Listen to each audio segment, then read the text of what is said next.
Shalom saudara-saudara terkasih, perkenalkan nama saya Widya dari mahasiswa STT Ekumene Jakarta.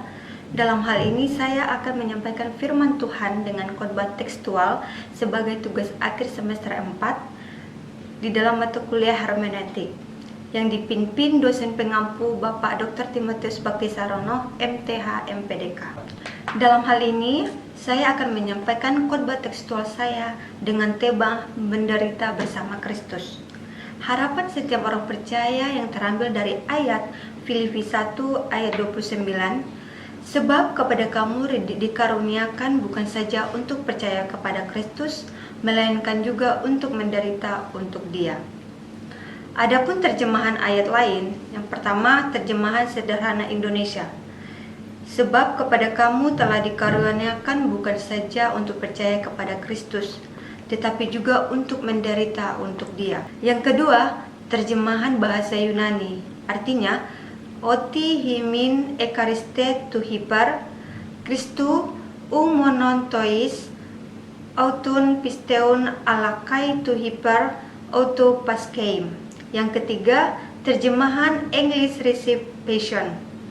Because to you it hath been granted in the behalf of Christ, not only to believe on Him, but also to serve in His behalf.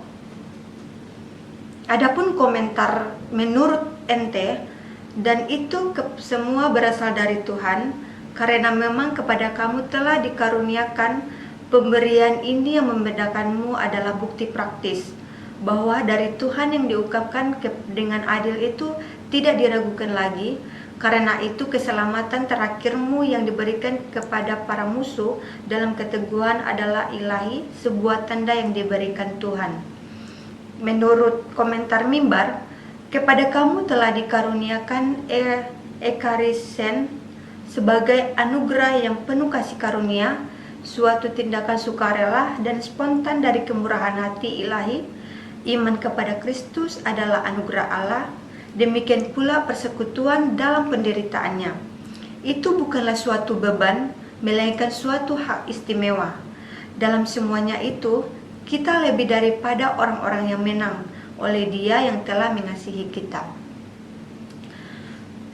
Konteks teks dari Filipi 1 ayat 29 adalah bagian dari sudut Rasul Paulus kepada jemaat di Filipi, sebuah kota di Makedonia atau di Yunani, yang terjadi salah satu pusat kekristenan awal. Ayat ini tidak bisa dipahami secara terpisah, melainkan harus dilihat dalam konteks pembahasan Paulus tentang penderitaan dan kesetiaan kepada Injil. Yang pertama, konteks langsung. Paulus sedang menasihati jemaat Filipi untuk yang pertama hidup perbedaan dengan Injil Kristus, yang kedua tidak takut kepada lawan-lawan mereka, yang ketiga melihat penderitaan sebagai anugerah sama seperti iman. Ayat 29 sendiri merupakan penegasan bahwa iman kepada Kristus adalah karunia Allah dan penderitaan karena Kristus juga bagian dari rencana Allah. Yang kedua, konteks surat Filipi secara keseluruhan, yang dimana Paulus yang sedang dipenjara.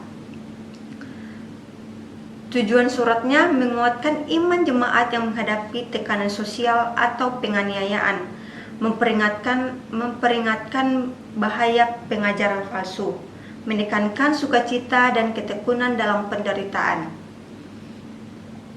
Ketiga, makna penderitaan untuk Dia, artinya bukan menderita umum, melainkan penganiayaan karena iman. Misalnya dicemooh, dikucilkan, atau dianiaya secara fisik.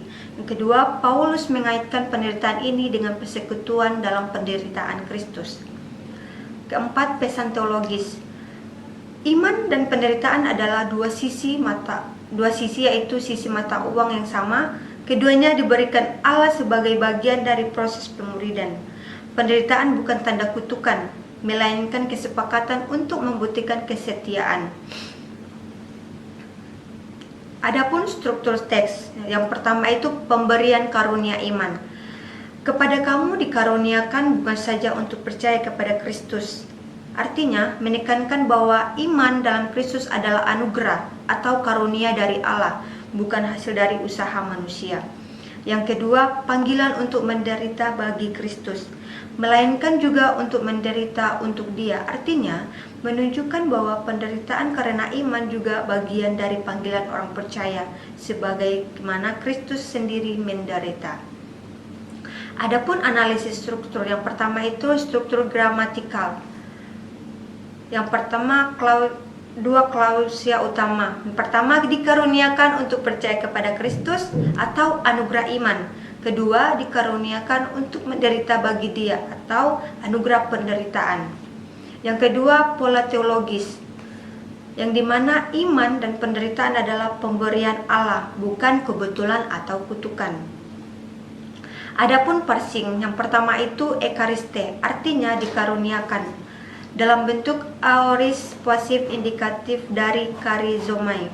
Artinya, anugerah Allah bukan hasil usaha manusia, diberikan secara cuma-cuma. Yang kedua, pistewen, artinya percaya, dalam bentuk infinitive present active. Artinya, iman kepada Kristus adalah karunia, bukan sekedar pilihan.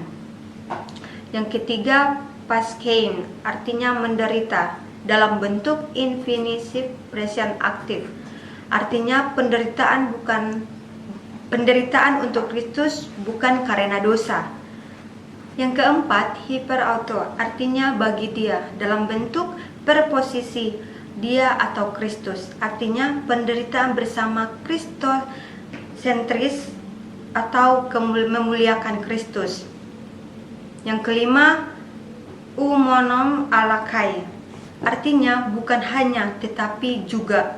Artinya iman dan penderitaan adalah paket utuh dari kehidupan Kristen. Adapun analisis kata kunci dari bahasa Yunani. Yang pertama itu dikaruniakan, dalam bahasa Yunani ekariste, yang berasal dari karis atau kasih karunia, artinya diberikan secara cuma-cuma oleh Allah, bukan hasil usaha manusia.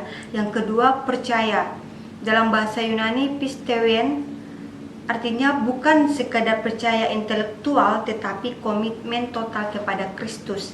Yang ketiga, menderita, dalam bahasa Yunaninya paskein, artinya penderitaan yang bertujuan.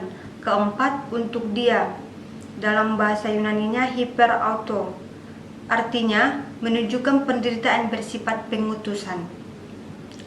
Adapun perbandingan dengan teks lain, yang pertama di Filipi 3 ayat 10-11, Paulus ingin mengenalkan Kristus dan persekutuan dalam penderitaannya.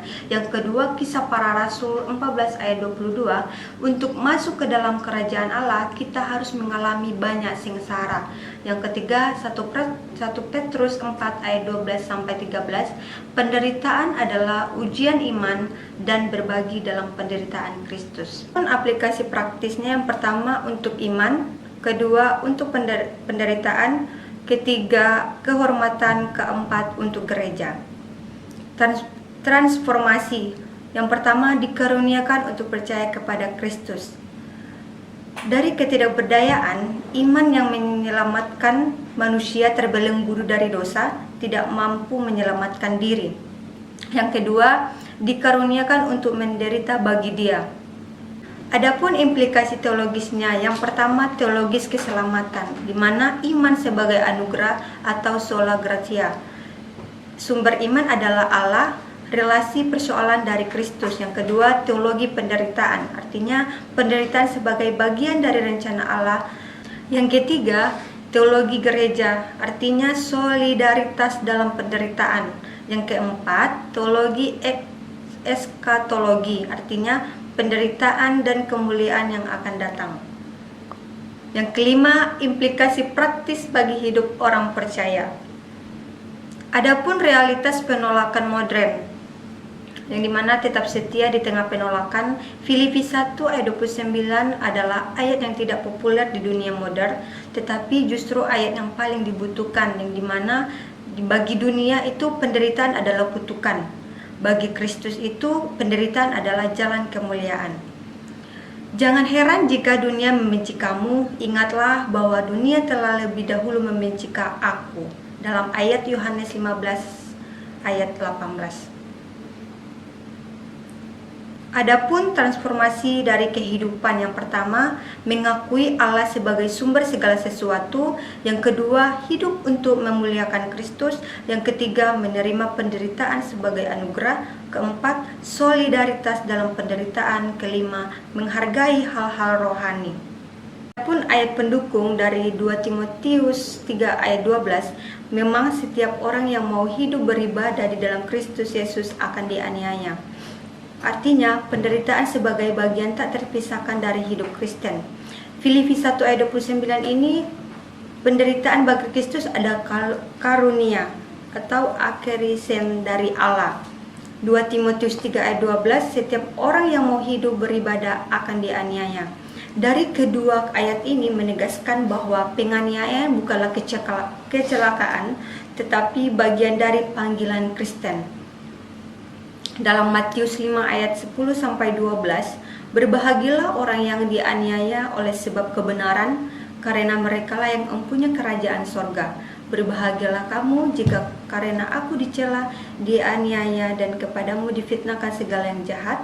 Bersukacitalah dan bergembiralah, karena upahmu besar di sorga, sebab demikian juga telah dianiaya nabi-nabi yang sebelum kamu. Dalam Matius 5 ayat 10-12 ini menekankan bahwa orang yang dianiaya karena kebenaran, yaitu karena mengikut Kristus, adalah berbahagia karena upah mereka besar di sorga. Di Filipi 1 ayat 29 menyatakan bahwa penderitaan untuk Kristus adalah anugerah, sebab kepada kamu dikaruniakan bukan saja untuk percaya kepada Kristus, tetapi juga menderita untuk Dia. Ayat ini menunjukkan bahwa penderitaan karena iman bukanlah kutukan, melainkan bagi dari kehidupan orang percaya, bahkan suatu kehormatan. Adapun aplikasi dalam kehidupan sehari-hari, di mana saudara-saudara, apa artinya bagi kita hari ini? Seperti jemaat Filipi, kita juga hidup di dunia yang sering bertentangan dengan nilai-nilai Injil. Mungkin kita tidak dipenjara seperti Paulus, tetapi kita bisa menghadapi penderitaan dalam bentuk, contohnya cemooh karena menolak gosip di kantor, kehilangan teman karena mempertahankan kebenaran, atau perjuangan batin saat memilih jalan Tuhan yang sulit. Filipi 1 ayat 29 mengajak kita untuk melihat dua kebenaran. Yang pertama itu, iman adalah hadiah. Jadi kita harus bersyukur dalam kerendahan hati. Ingat, imanmu kepada Yesus bukan karena kamu lebih pintar atau lebih baik dari orang lain. Itu juga adalah anugerah Tuhan. Jadi, praktikkan ini setiap pagi. Luangkan 1 menit untuk bersyukur atau imanmu. Katakan, Tuhan, terima kasih karena Engkau membukakan hatiku untuk percaya. Yang kedua, penderitaan adalah panggilan. Jadi, bertahanlah dengan sukacita.